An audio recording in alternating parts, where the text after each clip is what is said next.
It's time for the Dummy Thick Gamer Show.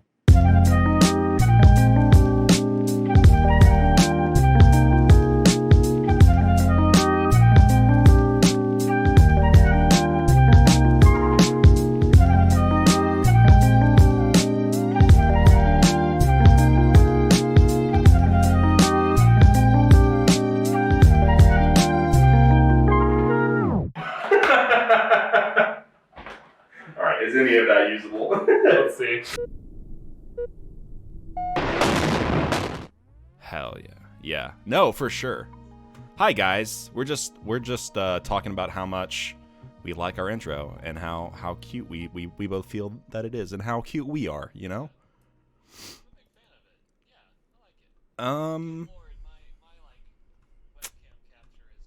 Hold on. Uno momento. Across the world. Can you drop my camera box down? All right, so that's I can zoom in on you. It's not. You're talking to a head in Ethiopia. It's not picking up your audio, so that's a problem. I know, Max. No audio for Ike. You know what? We don't need Ike. So I don't know why it's not picking him up because we're using. Oh, I do know why. False statement. No, I have my desktop audio going through speakers, and that's why. Sound settings. Probably. I would imagine that's it. Focus right. Keep talking. 1, 2, 3, 4, 5, 6. Yeah. 7. We got me? Yeah, we got me? We got you, bud. Oh, we in. Okay. You in. That's fantastic. Now right, I get to hold on. talk and be a part of the podcast. I'm going to try to make friends. you look a little bit better. There we go. If you could just drop it. I dropped it. All you're doing is raising the image up. I raise it. Give me time, dude. I'm just a man. I'm just a lad with two hands. Even if somebody offers to live produce our podcast, I would refuse it because I like the stress that happens to you to live produce. It's so stressful. It is the funniest thing in the world for me to watch. And it's not getting better. We're on episode 45. I'm still the anxiety every Saturday is just through the moon. Yeah. Everyone is always like, y'all do such a good job, and all Jake hears is like, oh, I took a little too long to roll the intro on the last episode. Every day I want to die. I wake up Monday and I start stressing about the podcast that we're going to have on Saturday. Do you understand? Right, yeah. You stress about a conversation with your friend about absolutely nothing, and you're like, how am I going to produce this? There's literally no need. Yeah. Don't even worry about it. How are you, bud? Oh, I'm doing good, man. I fired up the crypto miner for the last week, and I've made $6. So explain that. What are you doing? What's the mining situation here? Yeah, so I'm a millionaire now. By the way, no. If I was a millionaire, I would have a decent webcam. But I fired up the Nice Hash system. It's basically a pool system where you can basically share your GPU's ability to hash out and mine for Bitcoin. And I've made I'd make $2 a day doing it. So I started doing that just for fun. But basically I have it tuned right now to where my graphics card is basically idling and mines when I'm not playing games, which is kind of cool. So I'm just going to see where that goes. Total, my whole investment into the crypto game is $20. So we'll see where that takes me. To the moon, brother. Honestly, though, that's been occupying a disproportionate amount of time in relation to what I have invested in it right now. I keep checking prices of Ethereum and Bitcoin as if I have more than $20 invested, and I don't.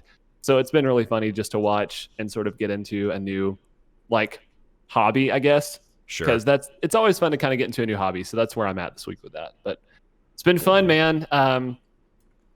Not stopping until yacht money is achieved. So we'll see. Not stopping until yacht money is achieved. Yeah. Love that. We're not slowing down. How about you? My week's been good. Trying to find a balance between working full time and making videos and streaming and all that stuff. I'm not quite there yet. Just quite frankly. this shit is time consuming. I have a newfound appreciation for people that create content online, and I know that you hate the word content, which is why I'm gonna keep saying it as much as humanly possible.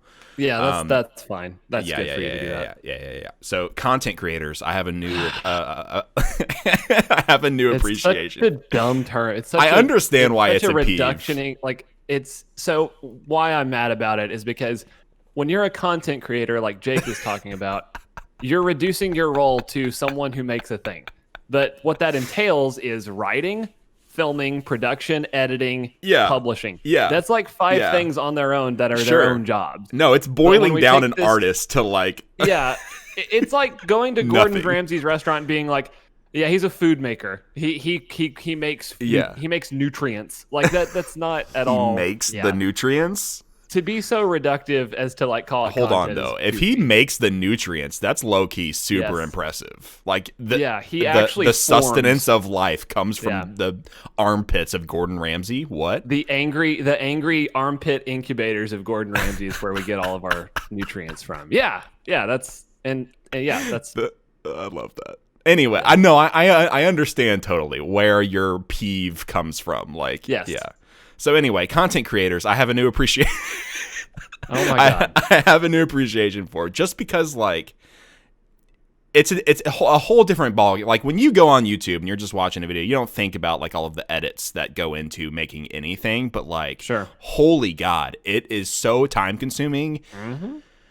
Like even just for a 5-minute video could take anywhere from like 2 to 3 hours to an entire day, an entire night. Just tweak. Like you could endlessly tweak these things, Yeah. And so I'm still generally trying. Like a rough estimate for editing is like every minute is about 30 minutes editing. Like that's like a rough edit process for me because I'm obsessive, and I know you're probably like me, so that's about how I round it. Like every minute of a video is about 30 minutes of my time, and it's also true. And you can be as like granular and like nitpicky with this stuff as you want to be. Like there are people that have like super intense edits, and they're like, and you can like do some really cool, funny stuff with it. But then there are also like fucking what's his name? God damn it. I mean, some of the top YouTubers right now are like some of them, like Moist Critical was the guy that I was thinking of. It's like all of his stuff is like the most low effort edits you could possibly imagine. Like it's just this dude in a greasy white t-shirt with greasy long hair, doesn't shower, sits in front of a camera for like 5 minutes and just talks. Like I'm sure that he like writes a script and like that's kind of like he checks back in with that script as he's talking, but like as far as his edits go, it's just him, and it's like maybe he'll throw in an image and like that's it. And this dude has millions of followers because people like him. They like his humor, they like his personality. And so like I think it's important to like keep reminding myself of that like it's not life or death to like incorporate all of these fucking edits, So well, right. And if he tried to do Max says he does not script. He's anti-script. Okay, that's cool. I had no idea. Think about what would happen if he tried to go the opposite route when he first started and like absolutely just hated the process to the point where he was like, well, I can't create these master edits, so I'm just not going to do it. Yeah. That would rob him of that experience of doing it, and in turn rob everyone who's actually a fan of his. So I say like it's all about kind of finding the limit. It's finding like what you hate doing and just not doing it, because I maintain that like the best tools are the kind that you actually use versus like what everyone else is doing. So if you like making a certain type of video, make that, because eventually people will vibe with it. And I'm gonna die on that hill. I want to know. I would love to just sit down with somebody that YouTube's like for a living and pick their brain about like how like do you guys use like Streamlabs and OBS to capture all of your like video and like B-roll and stuff, like gameplay stuff? Like it blows my mind. Like just for example, Skill Up is doing like a 10 to 15 minute long like this week in games news thing every single week, and it's the most intense edit I've ever seen in my life. And I'm like, does this guy I think it's just him. Like I think he like takes pride in that. He doesn't have like other people in his shit. Like it's just this guy. I'm like, how do you get all of it? Are there like press kits that you can get online with all of this stuff so that you don't have to like go on YouTube or something and screen capture what you want to use in your video? Like how do people do that? Do you know?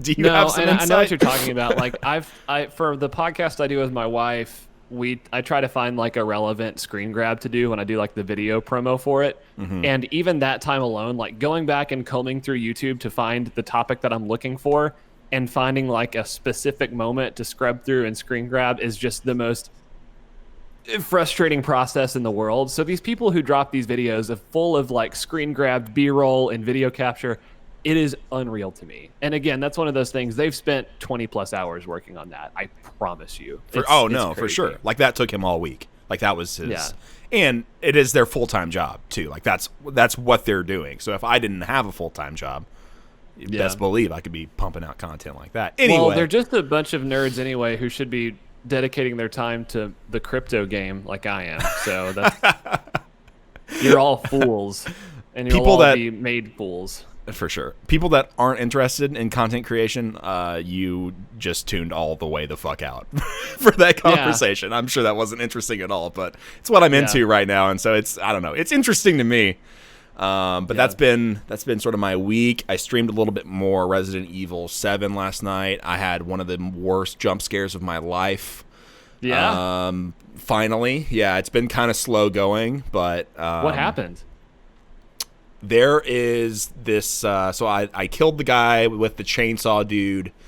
Yeah. I killed the chainsaw dude with the chainsaw. That was my last playthrough, and then now I'm up to like the mom person, like running away from her now. This game is basically just an elaborate game of hide and seek, with more rules. Yeah. Right. Yeah. But the mom has now transformed into this long-legged spider creature. Like her limbs have like extended. No. And it's the most unsettling shit I have ever seen or played in my entire life. Like up until this point, it's been like, okay, like I've been able to sort of manage. The way that she moves, Ike, is genuinely the most unsettling thing ever. Yeah. And they not good. The way that they like programmed her, she can like crawl up walls. She'll be like on the ceiling or in a corner. Nope. No. The boss fight I'm at right now is like it's just you in this very claustrophobic house with like there's holes in like the ceiling, the roof, the floor.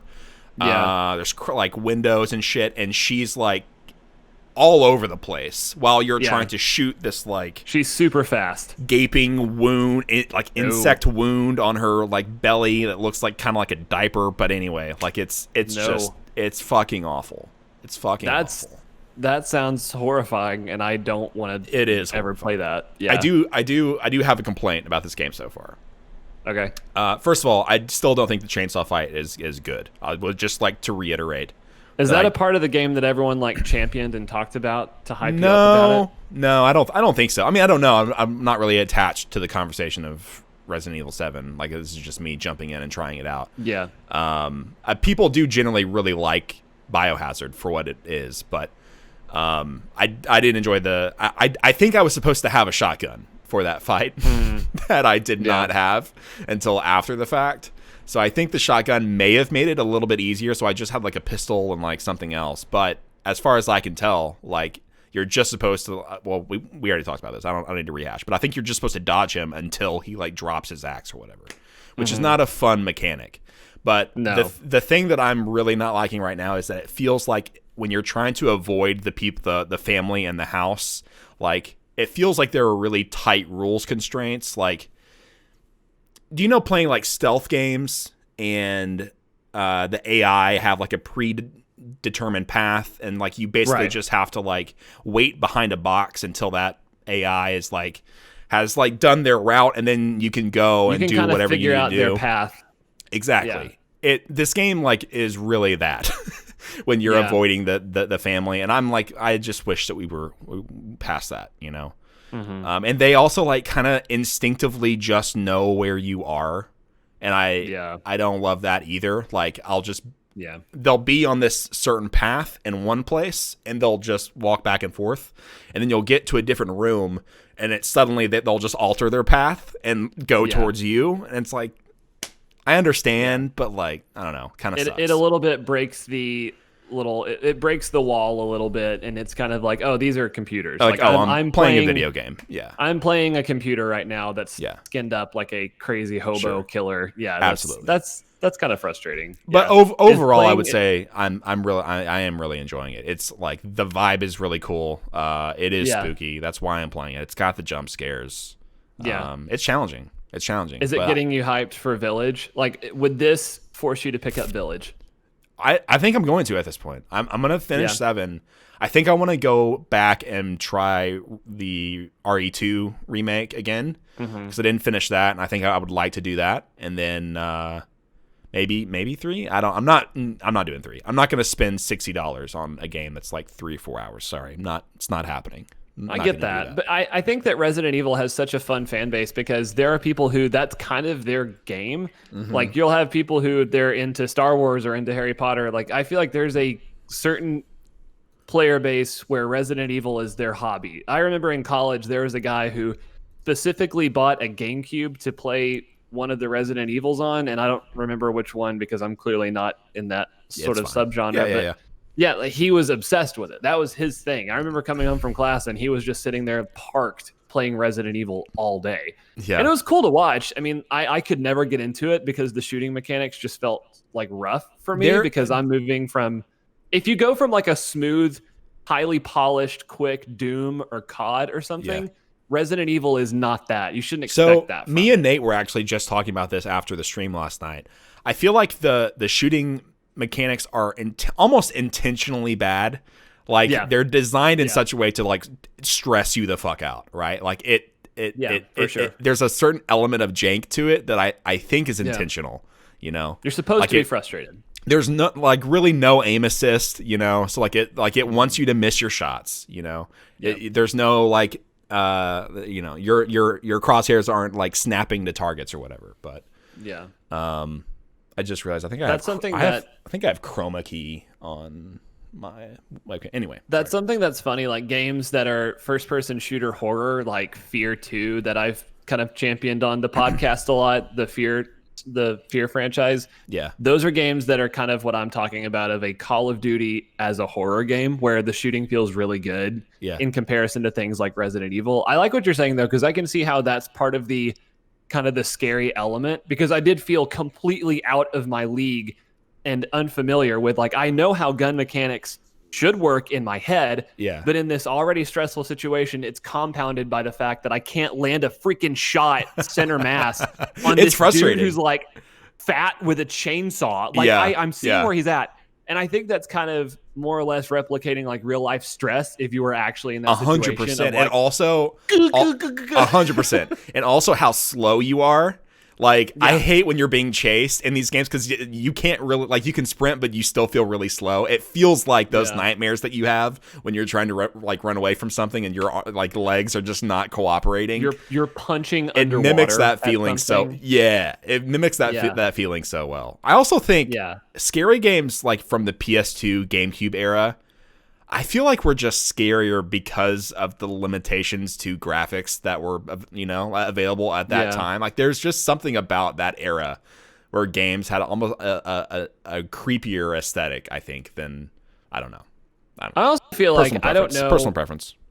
This is through the fog of nostalgia and memory, but I feel like at the time, I was friends with a lot of people who were big, like, PS2 Japanese import. Oh, I have this copy of this game that's like, this is a special version of it or whatever. Yeah. And I feel like the horror games were like the darkest stuff pulled off of the internet made into a game. And I don't know that that's necessarily as profitable now, but like back then they were kind of making everything. Like the Shrek movie franchise had their own games, right? So like back then so many Shrek games. Yeah, like back then they were like, it's the story of an orphan girl who was brutally murdered and you're her and now you're killing her parents all over again. Like the darkest concepts possible. Yeah. And that were these like fun, like horror indie games that they had on these clunky PS2s. The entire vibe of it was terrifying. So I fully agree. Like that's like the, there was one I remember looking through like a PC Gamer mag when I was younger. This was like in shout out to Books A Million. This shout out Books A Million era. Shout out Hastings. Yeah, Books A Million in Hastings. I was Miss Hastings thumbing so through a much. PC Gamer mag at like 11 years old, and I got nightmares from seeing a game's cover. Like I think it was one of the oh gosh, I'll have to look it up and post it sort of after the fact, but it was one of those like old survival horror games for like the early Xbox era, and I was terrified of it. So I don't know, like that. I'm with you. I feel you. I'm permanently damaged from watching my friends play like scary horror games as a kid. So yeah, I don't like them. I don't like them at all. I PT totally was get it. my I last understand. one that I really dove headfirst into, and that absolutely ruined an entire week of my life. So I don't know. Isaac, do you want to talk about Gina Carano getting fired from The Mandalorian? Oh man. This is the funniest thing in the world to me because right now, ongoing, I'm going to pull up the comment section on the post that I made because this is so funny to me James because said I Silent thought, Hill. Was it Silent Hill, the game you're thinking of? no, hold on. Okay. Let me. No, you talk don't have while to I look it up. Google No, this. it wasn't Silent Hill. Sorry, James. Moving on. Hang on. No, Oh no, my we're God. fully derailed. All right. Well, while you're doing that, I got an article here from Vulture. Gina Carano fired from The Mandalorian after abhorrent social media posts. Gina Carano played Cara Dune on The Mandalorian. The Mandalorian actress and MMA fighter. I actually didn't know she was an MMA fighter until this article. Gina, Yeah. I mean, she has the build of a fighter. Has been Yeah. fired from Lucasfilm after abhorrent and unacceptable posts of hers went viral. I'm trying to zoom in. On social I found media. a game. All right, what is it? It's so it's Manhunt, and they had Manhunt. like yeah.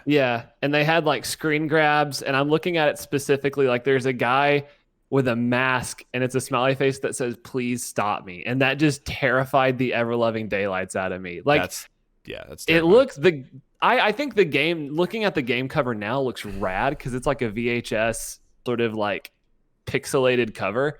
I really like it. I think the art style is cool, but 10-year-old Ike was not into that at all. people still talk about Manhunt in that series as being like Yeah. peak horror. So yeah, It is dork. So yeah. But That's anyway, Gina Carano, she I Anyway, posted she this on got fired for some racist shit that she said on social. Yeah. And I have posted this on Facebook, and on purpose, I haven't gone through to look at the fight that I know is happening because I keep getting notifications about like these 3 people fighting on my post, and I just haven't looked at it. But I basically said, like, listen, if you're mad about Gina Carano being fired, but you've been consistently championing the right for businesses to hire and fire people with complete autonomy, like, have some consistency, please. Like you either get to do whatever you want as a business in America or you don't. So I think that everyone kind of like doing this weird right-wing version of cancel culture is so funny where they're like, no, Gina Carano is going to do a movie with Ben Shapiro now. Like, they're going to like create their own entertainment industry out of spite. And it's so that's funny. and we were talking about this earlier this week though, but like that's kind of the whole thing, right? Like we only care when it's like the other side. Like it could have gone either way. Like we're both hypocrites, you know. Yeah. But yeah, she's fucking doing a thing with Ben Shapiro. Yeah. It's so stupid. And I think that it's just going to be, I have this feeling that now that Orange Man is out of the White House, we're going to just go right back to the performative, like, oh, we're going to dig through this guy's Twitter, and in 2009 he said this, and then all of a sudden that dude's life in 2021 is just over. Like, I think that a lot of the collective attention is now freed up to just randomly pick a main character for the internet for a day and just absolutely wreck that person.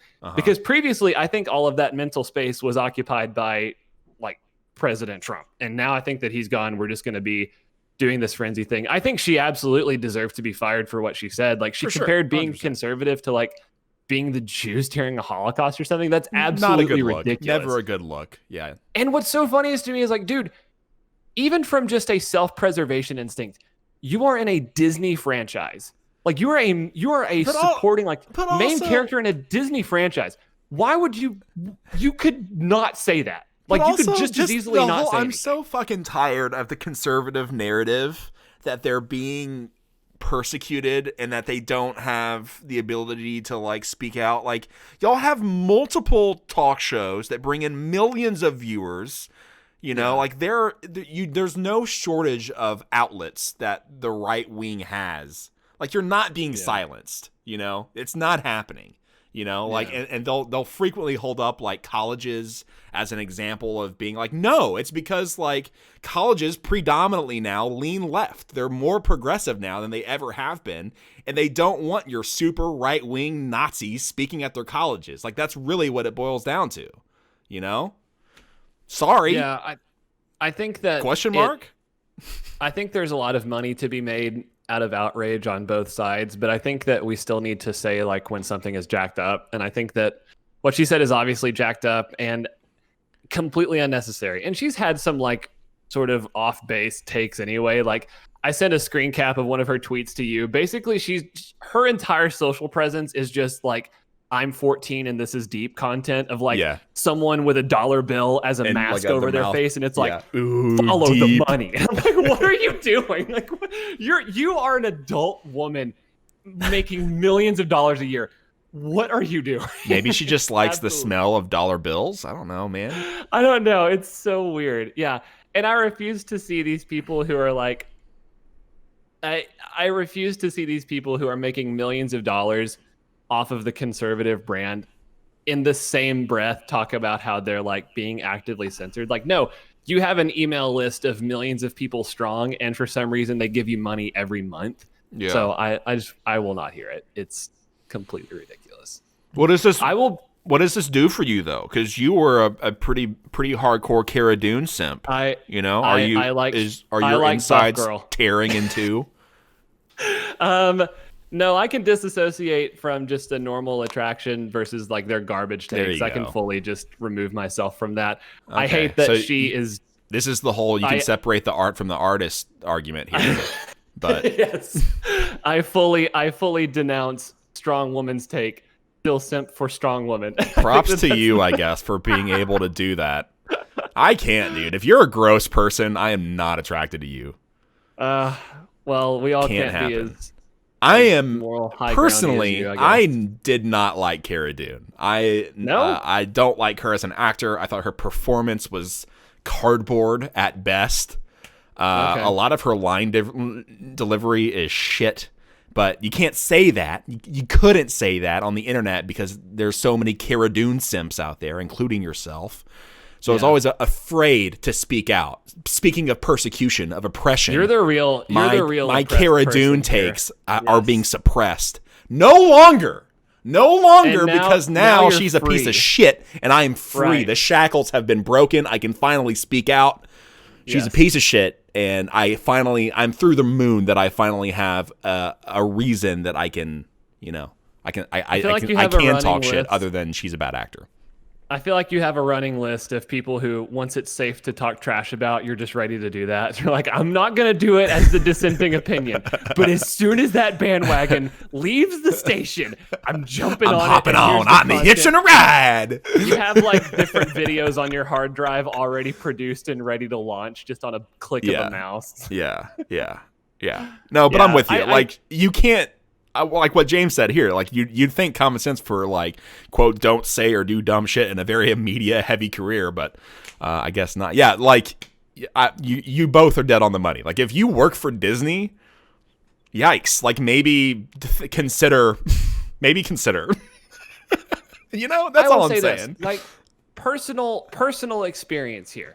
Like I have a day job at a nonprofit. Oh, my head is just station. Exploding. There's like an atom bomb. That's just fucking good. You gonna make it out of this one? You gonna be able to do it? Oh, that made it worse. I choose what I do and do not say on a daily basis because I know that I have a professional life and professional career that I don't need to make based on bad decisions. Like, it's easy to self-censor. I don't know why people seem to like, it feels like the more money you make, the less you feel like it matters, when actually the more you rise in prominence, the more it actually matters what you say. Yeah. And I feel like once these people reach like I said, yacht money level, they're like, yeah, I guess I'm just gonna post the N-word today, and There everyone is probably like, is. why would you do that? I'm gonna Like, say what are it. you doing? I'm Yeah, gonna like, say what the gamer word. Yeah, I think that money has a way of revealing who people really are once they don't have to worry about the opinions of others. Yeah. And I think that that's what all these people are doing. So you're saying that once you start making some money, that your tongue is going to get a little bit looser. You might say it. No, because I'm actually the peak of morality that anyone's ever going to be able to achieve. So you're an angel. Yeah, you're going to be immortalized as a saint probably when you're There we gone. go. There we go. Yeah. What else you wanted to? that- You said that you wanted to talk about Destiny, which is super weird to me. Why do you want to talk about Destiny this week? I'm more just curious as to why you're not playing it. Because normally the way that Destiny release cycles go is a new Destiny comes out, and then you, who normally is the more passive person in this relationship, bully me into playing the new expansion. And that hasn't happened at all this time around. So I'm curious as to why you haven't been bugging me to play it. Because I'm tired of Destiny. Next, move on. What are you? You're just tired of the whole thing, like the whole shebang. You're done with it. I'm not gonna say I'm done. Like I'm never gonna say that I'm done with Destiny. I think that's corny and cheesy now. Like I've said that so many times in the past. Like, and I keep coming back. You're to not it. gonna So at some point. You're you not just gonna have make to, like a coming out video as a retired Destiny player.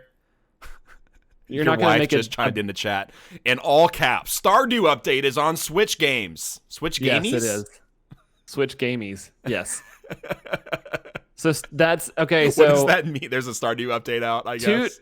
Two does things that are mean? happening in the Weaver house this weekend. I Thank am you, grinding. by the to way, plat Bree, for being on topic here. We're talking about Destiny. You know. Yeah. Kind of rude. Bree, if you have things to add about the Destiny discussion, please do. Bree is like, bring back the season 1 emotes. Just fucking comes in hot with the all cap Stardew news.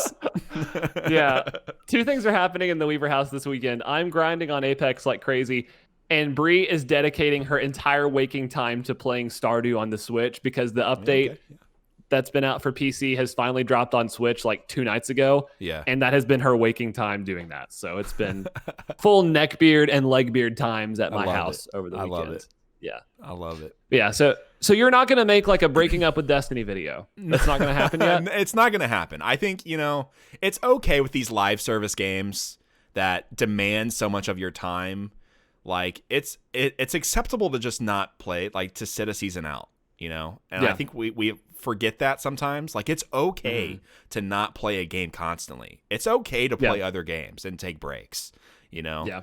Like these people that are like super bummed out about like the state of Destiny right now, like those are the people that like this is their only game and they'll play a season throughout the entire season, even when there's not really any content.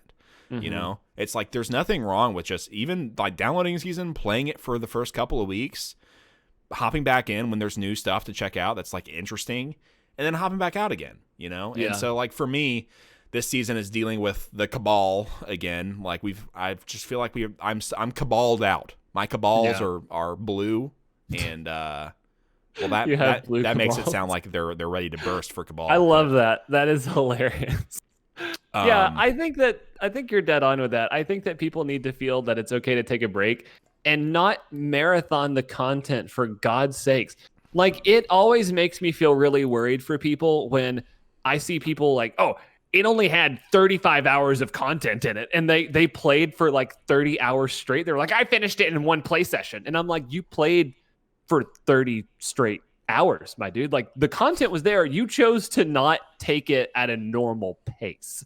And that always worries me about people with stuff like this. So is the new expansion, is it big? Like, is it kind of a big deal? Just laughing at your wife, continuing to blow up chat. Updates for Stardew are rare. It's just one guy. I don't think it is just one guy. It is one guy like that heading up this game. Like it's still his baby, but I think there is another studio that's doing like multiplayer and stuff. I don't know like to the extent at which the other studio is involved, but I love Stardew Valley because it's a sort of sprite 8-bit game. It's so cute. And the story pretty much matches the way the visual aesthetics look. There's so many games on Steam that look like Stardew Valley. They're these little spritey 8-bit games, but they choose to go super dark because it's an indie game and they feel the need to be like a very dark story. So it's it's like an 8-bit indie game where it's like you're a tax collector whose boss killed himself in front of you, and now you have to find his family. Like, that's how all of these like sprite games on Steam are. Go and read the description of these things. It's ridiculous. So Stardew is actually nice, and it's a pleasant time. There's no like Holocaust in the pixel sprite game. You can just enjoy it. Like you can just have fun. Yeah. Not every game has to be like My War or whatever. Like it can be just a fun farm sim. Like I don't need to know about like the darkest Stardew goes. I feel like is your grandpa died, and that's sad. That's very sad. But then you move on and you get chickens, and then it's fun.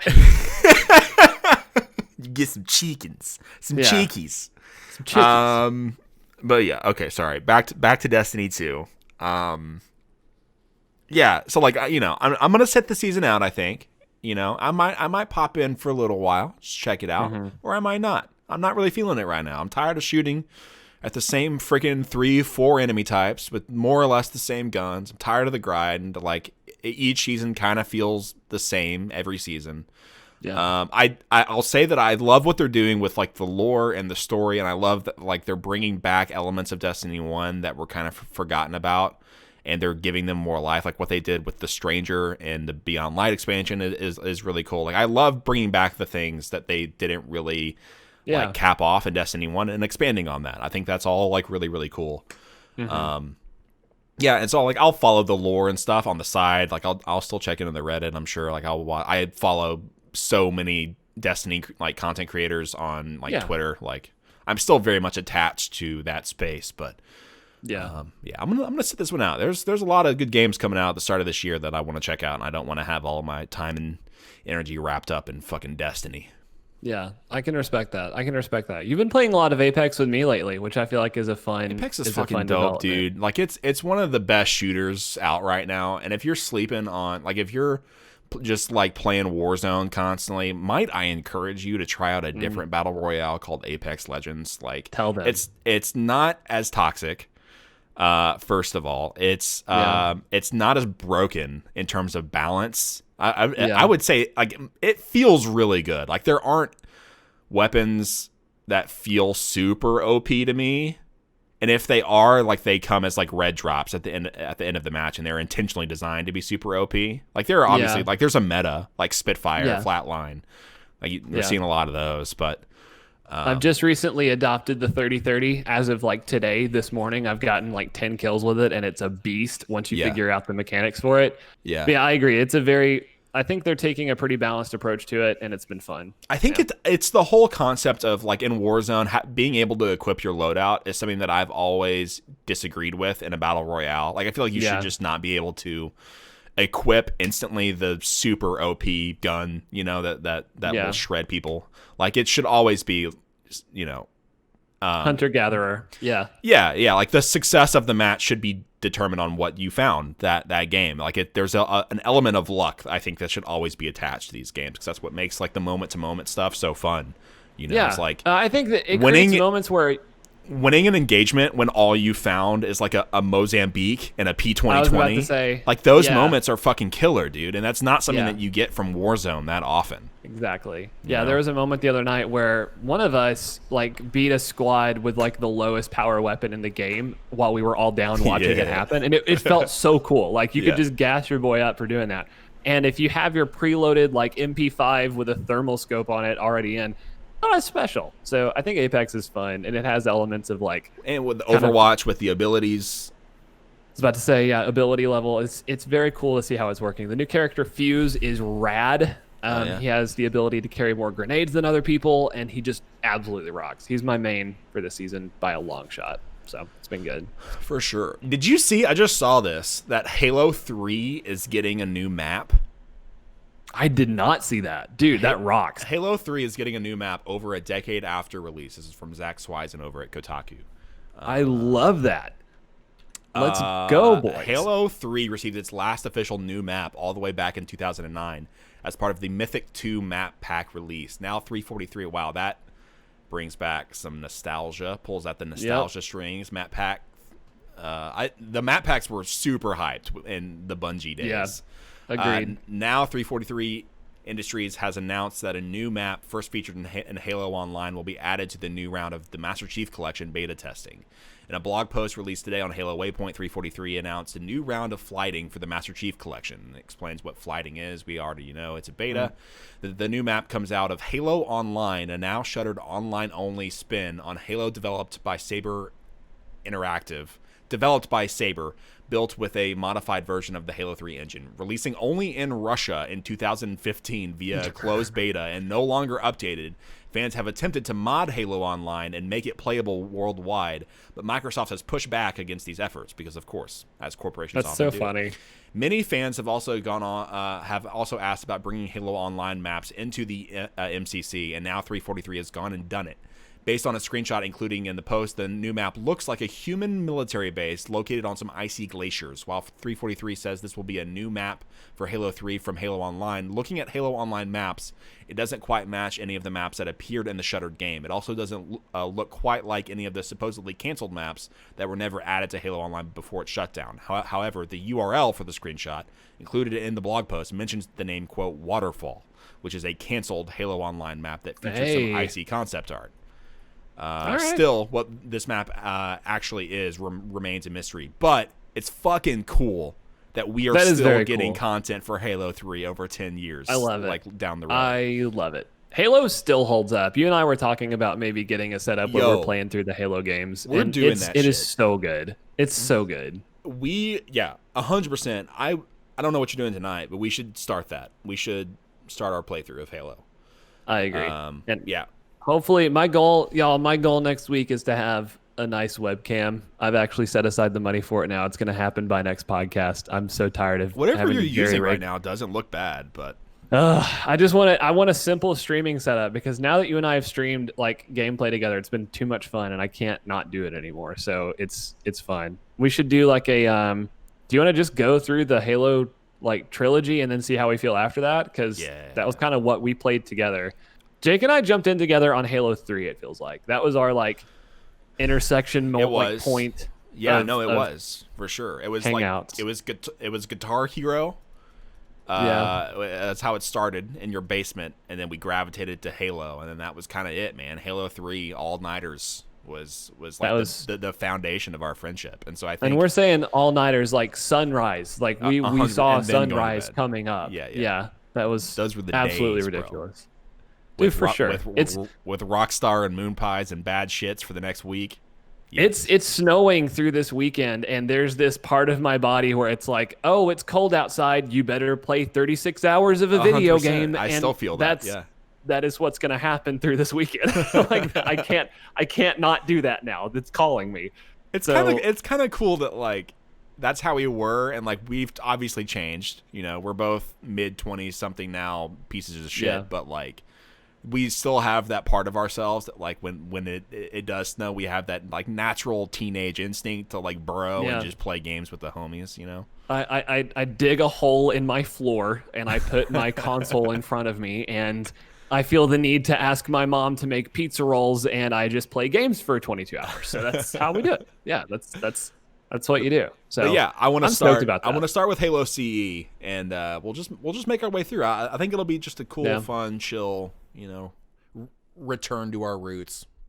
Maybe pump out some YouTube content from those streams. It'll be nice. Yeah, very down. But yeah, just to reiterate, I love what MCC is now. I love how that game started as a failure, and they've just kind of steadily worked their way back into a place where the MCC is actually fucking good. And I love to see that they're still supporting it, and they're still updating it with new content. You know, I don't like. They could just as easily leave it, and a lot of people would like it. I don't like the fact that they're choosing to go the extra mile. I don't like that they tried or are trying to kind of turn it into a live service game. Personally, like I don't feel like it needs a battle pass. I wish it didn't have a battle pass, but that's if anything, the bare bonedness is what's cool about it. Like the fact that Halo Online used to be like you got armor, that was it. Like the games are so now tricked out with customizable features that it was actually a little jarring to me that even though Halo's trying to do it, it's still so bare bones that it was just refreshing. It's like, no, this is what the BR looks like. Like you pick up a BR and that is what it is. You're not worried about like this BR has a skull for a barrel, and you don't like the pizza skins, dude? I'm not a fan of the pizza skins. You don't like the pizza skins on the assault rifles? I can get that out of CS:GO and Apex and other games. I'm happy with what's I there feel now. you, but they did also add a new skin for a helmet that's like a smiley face or something drawn onto the visor. And so like you can see that in all of the cutscenes too. So people are like cutting together these really funny cutscenes with that helmet. So it creates some, some funny moments. I feel you, but teach their own. It's ruining the immersion. There's actually like a surprising amount of news that happened in the last week. I'm like kind of realizing that now. Are you wanting to talk about it or peace out because your head is throbbing? My head is throbbing, but I'm fine. we can keep going. Let's do it. So E3 is back. Right. They are doing sort of a digital event, is what they've said. I don't have an article here. I'm not going to pull up an article. Oh God, yes. That means more goofy game devs with their oversized gamer headsets giving us a serious presentation. Doofy cans. I am so excited about this. Like guys with headsets that are like reaching their shoulders, and they're just going to hop on their Zoom camera. Oh yes. Did you miss E3 last year? Not one bit. No, I didn't care. No, I didn't. I didn't. In fact, I think that you're kind of dumb if you're obsessed over E3. like getting alpha footage of a game. Like, and I'm saying this as a spurred Cyberpunk 2077 fan. Like, I'm over the sort of like insider baseball alpha stage capture footage. That's you're saying that you've been burned too many times. It's affected me personally now. Now I've started caring about it. These really fancy showcases that don't turn out to be what they showcase. Yeah. I think that's fair. Like, why establish an expectation for something I'm not going to get? So it's the fun. E3 stuff, it's still fun. Presentation-wise, it's neat, but I don't know. I think it's more funny to watch all of these. Presentation? Who are you? I think it's funnier to watch all of these coming from an admitted cave dweller. All of these fellow cave dwellers in their actual caves talking about their product, that's more entertaining to me and more fun to me. So if they do all of these from the future remote now, I'm for it. I love it. I hope that this is not an entire summer of E3 like what we got last year with Summer Games with Jeff Keighley. If we have two simultaneous E3 and then what Jeff Keighley is doing with Summer Games, I'm gonna fucking blow my brain out. Yeah, it was a lot. It was a lot last year. Summer Games was already so much. Like I am not. Obviously, I don't work for like a game publisher, So I feel more for those guys. Like it's their full-time job to like cover all that because it had to have been exhausting.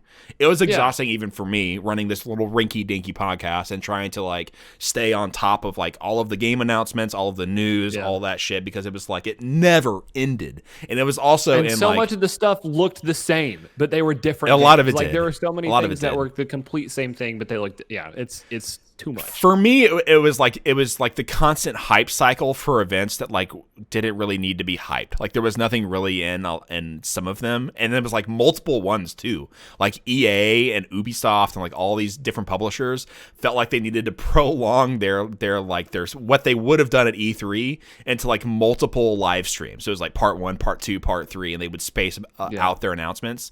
Like that was so unnecessary. Just do one freaking show with all of your stuff. Ubisoft blow your doesn't load. Need to take move on. 5 business days to tell me that they're going to make another run-of-the-mill Assassin's Creed where they have to climb towers to unlock the map. Like you don't.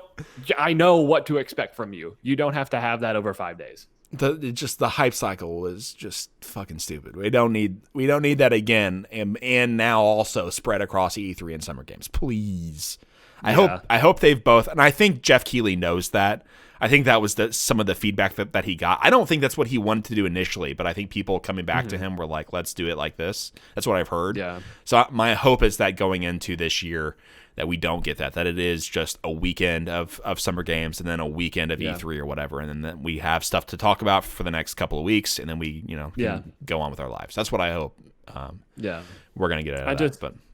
I think that there's a lot of stuff that comes out if only to service like the fan base of certain games, not necessarily tell newcomers what it's about. Like there are all these games where it'll like show. Do you remember the weird like pulsing veiny thing from like a horror game that we saw? Do you remember that? Like we talked about it. It was Carry On?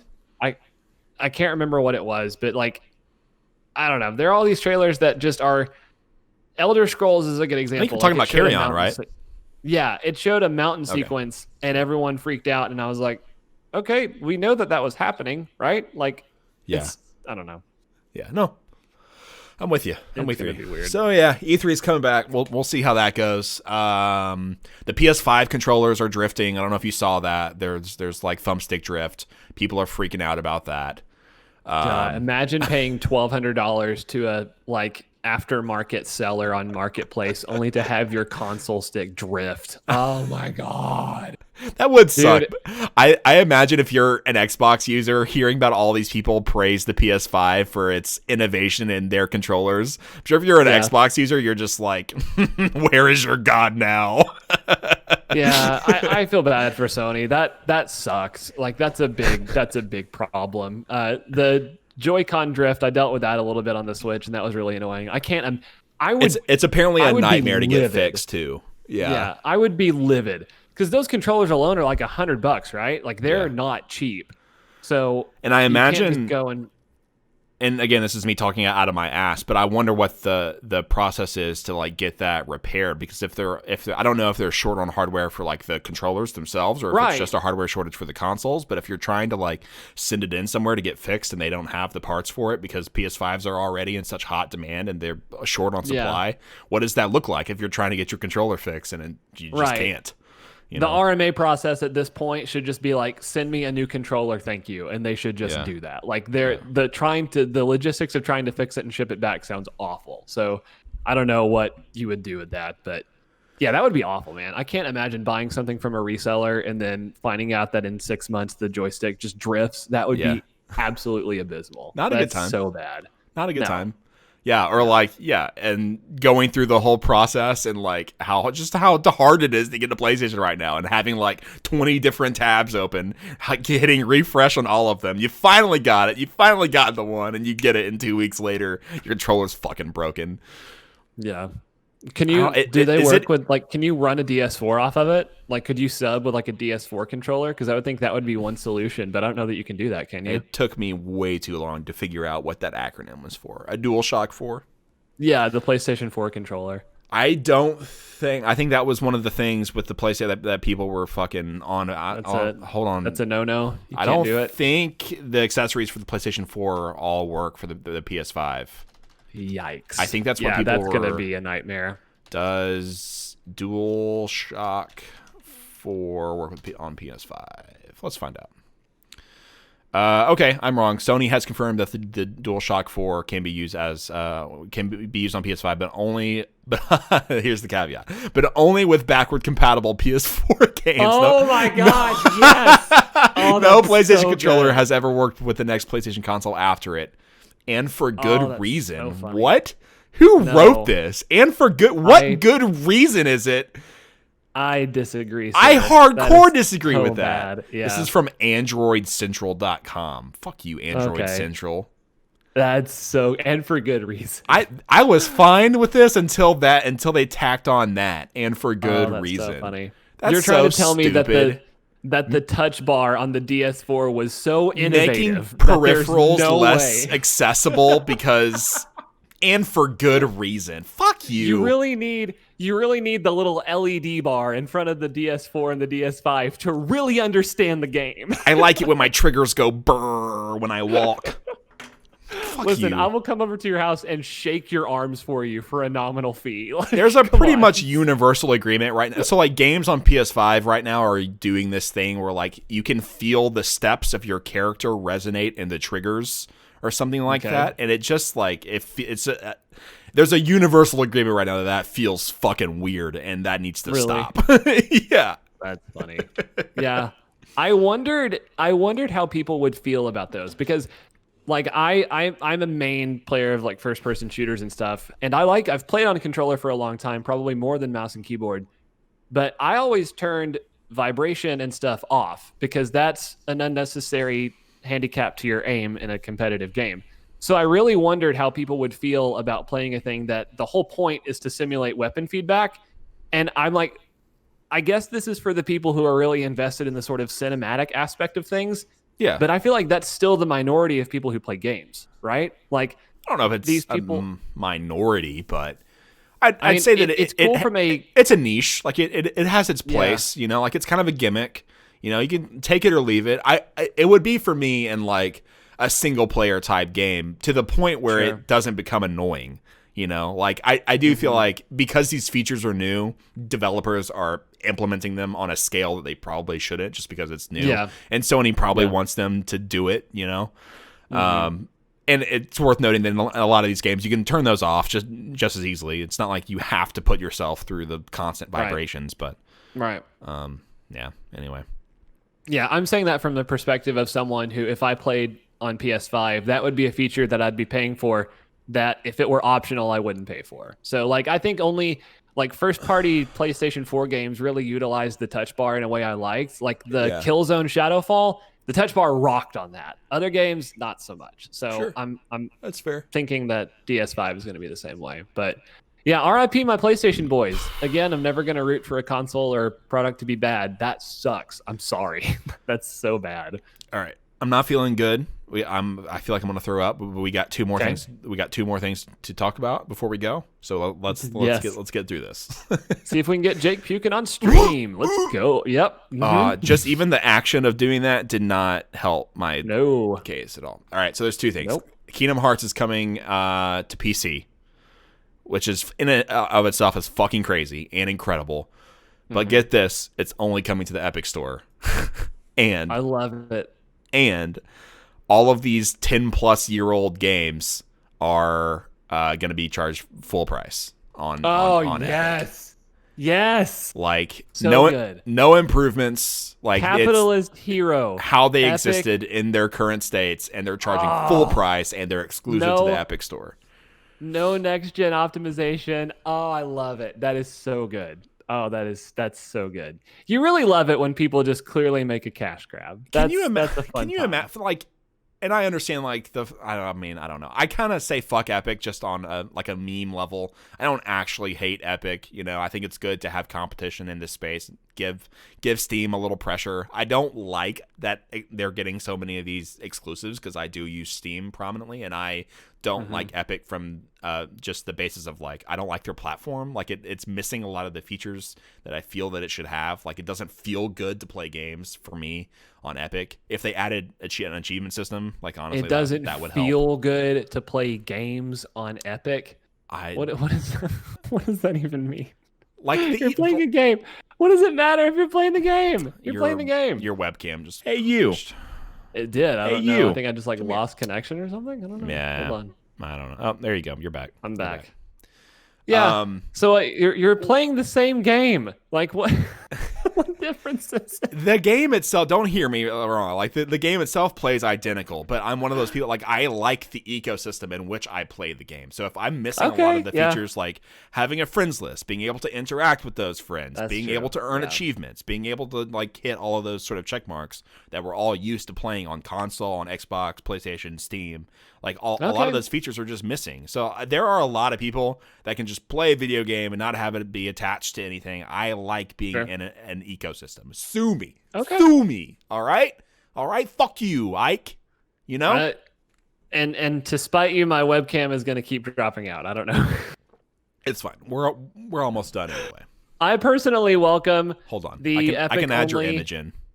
I like the Epic only exclusivity. I think that it only get better when Disney Plus gaming launches and everything moves over to that. All of like the Marvel IP and stuff. That'll be great. Oh man. Hold on. I'm dead set on getting this on What do we got? My stream is back, so whatever you're subbing with. Yes. Oh my god, it's so big. Let's leave it there. It's my favorite picture of you by far. Leave it scaled up. That's good. That's like my default expression. Just really sad and confused. That's how I feel when we talk about video games. Just sad and why? Why is this happening? I can't laugh. I'm gonna throw up.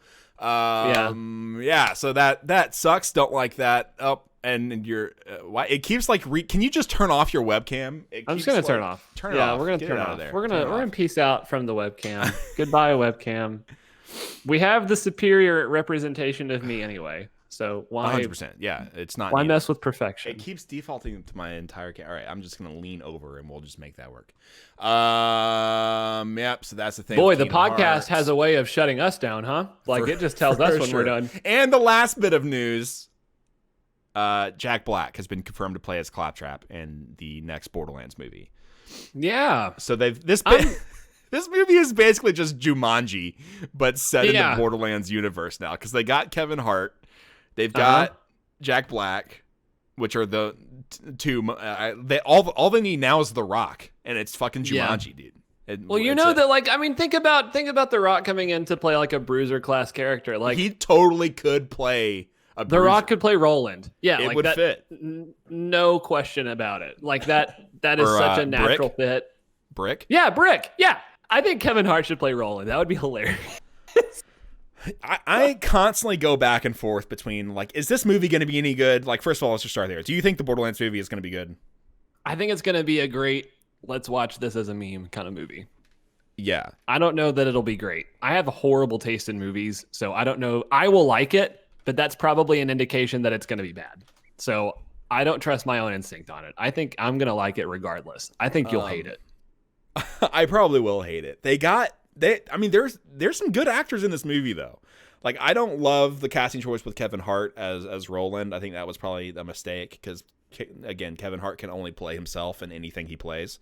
And when I think of Roland, not that I have like a particular attachment to Roland in general or any of the characters really in Borderlands, but when I think of Roland, like, he seems kind of stoic almost, and Kevin Hart, like a big dude, is not that, you know.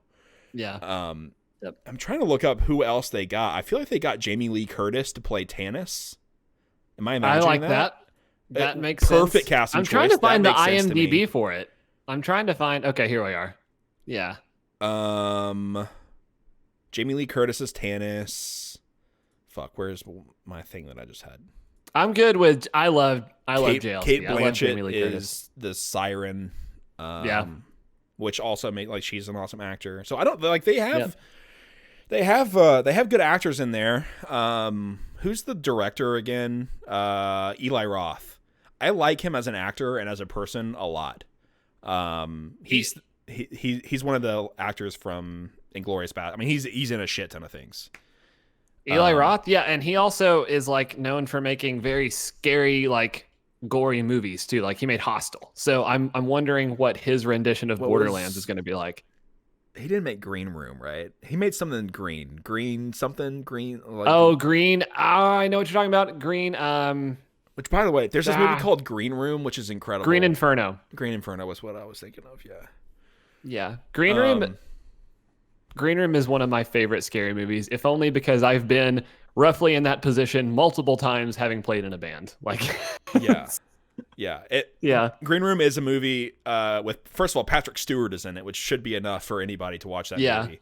But it's about like the punk scene, like the hardcore punk scene, which you and I are both kind of attached to in some way. But it's the punk scene, but they're all like Nazis. Like, it's the part of the punk scene that's, like, not cool. Yeah. You know, and then there's one band that's in there that's not a Nazi punk band, and that they slowly start to realize that they're surrounded by Nazis, and they get trapped. Which is the realization I've had before. Yeah. It's not a good time. Yeah. It's not a good time. Just living in Arkansas, when you, like, just walk out your door and look around and, like, Right. Well, there was a time when I was at a venue in Northeast Arkansas, and there were multiple guys there with, like, runic tattoos, and I was like, oh, that's kind of weird. And then one of them straight up had a swastika, and I was like, there's a lot of Nazis at this show. That's scary. That's not a good fun. realization. No, for sure. Yeah, so I'm on the fence about the Borderlands movie. I think it could go either way. It could be a meme, or it could actually be good, because I think they have a lot of good talent attached to it. I will say, maybe Eli Roth's scary movies are better, but like his most recent movies have not been hits, have not been bangers, have not been certified bangers, you know? So it could go either way, honestly. This could be a Monster Hunter situation, or it could be a Sonic movie situation. So you're telling me excellent or more excellent. That's what I'm hearing from you. Sure. Yeah. Okay. I jokingly said that Kevin Hart is Roland, but that's actually happening. That's so funny to me. We gotta cap it there because I gotta go gag over a toilet for a while. Yeah, do it, man. Yeah. Okay. I'm gonna go do that. It was good talking to you. I love you. Let's stream some Halo later. Assuming I'm not sick. Don't die. And thank you guys for being a part of the stream. If you're still watching, I appreciate you. I love you. Go check out our other content. We got links on the page to our YouTube channel, to our Discord, to our Facebook group. Click all those, join. We'll see you guys on the next one. Peace out, babies. Bye.